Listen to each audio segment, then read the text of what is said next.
Hey, Ron Howe here from RBBASS Outdoors. I'm actually getting ready to head out of the country and I want a trip with my company, and I'm heading to Monaco.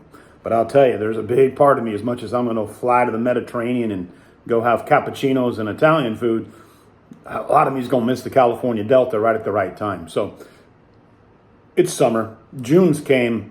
The weather's getting hot. The bass are pretty wrapped up with spawning. There's still some spawners out there for sure. There's always late waves. Heck, all the way through the fall they spawn. So with that being said, we're predominantly in a post-spawn / summer mode, which popping frogs, man. Whether you're using a popper or a popping frog, I like a frog because I can just throw it anywhere. It's four-wheel drive topwater, right? So with that being said, you know, there's a lot of different type of popping frogs out there on the market. I believe all of them work. All of them are good. I'm just going to tell you some of my favorite ones. This is a new one.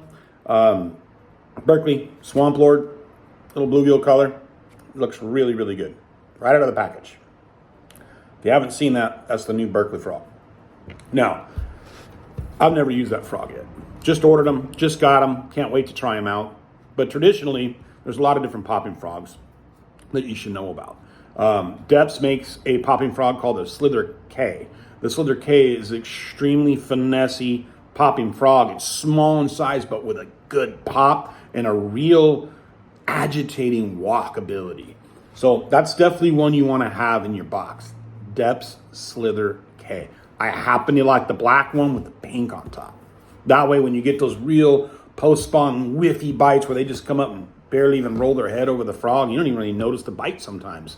I mean, I'm 52. It's getting hard to see out there, right? So with that being said, you got that pink on the top of the frog. If it disappears, you know you're swinging. So I really like that during the post-spawn. Gives you something that is finesse with a good size pop, walkability, but more or less gives you a sight indicator, right? So that's a great frog. The traditional snag-proof popping frog. Good luck finding one. If you find one, you're paying for it, right? And they're not always the best right out the package. Some of them work better than others, but they all walk well and they all pop well if you get a good one, right? So that's a really good, larger, longer profiled frog. Optimum Baits makes the Furbit popping frog. Now this one here is when you want a big pop. It's a great frog during spawn time.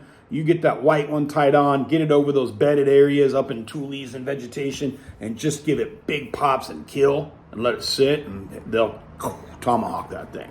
So that's one of my favorite bigger bite popping frogs. So bigger frog, wider profile, got the flasher on the bottom. It just really makes a big pop, and that could be a key when it's windy. So that is my windy popping frog.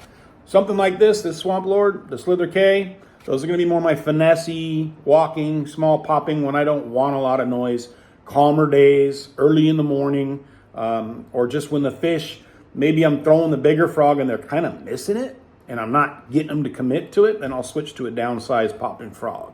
So some key things, if you're fishing the California Delta, which is predominantly where we frog fish out here, or Clear Lake, we fish a lot of tules or grass. Those are just the main things. You got a little bit of duckweed, a little bit of cheese. Your popping frog will work good in duckweed. Do not discount a popping frog in duckweed, okay? It can draw a lot of good bites. It really pushes the duckweed out front, almost like a spitting versus a walking frog. So make sure you give that a try if you're out there in the duckweed. Use some popping frogs. I really like fishing next to grass, casting it past the target and just walking and popping this thing right by one of the edges. And obviously I'm going to try to hit it on the shady side of the edge, and then just keep your eye on the frog. Some of the bites this time of year are real whiffy, real lethargic, and other ones you're going to get that moonsault where they just come up and you don't even know you missed them. Because a lot of those fish you just don't catch, right? They moonsault on it and you're like, how did I miss that?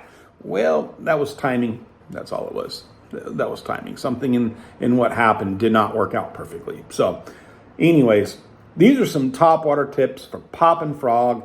Know when to have the finesse frog tied up. Know when to have the bigger popping frog tied up. If you go out and you do this summer, late spring, summer, through fall, you're going to have some more success throwing popping frogs, right? Now, I'll do some more videos and get into some more depth on the other frogs, but today I just wanted to cover popping frogs. I hope you guys enjoy this information and it helps you put more topwater fish in the boat. Get that 65-pound braid tied on, black that line up, put your best tri-lead knot on, and have Gone Fishing Marine help keep you on the water. This is Ron Howe, RBBASS Outdoors. It's time for me to check out and go clean some ball python cages. See you guys.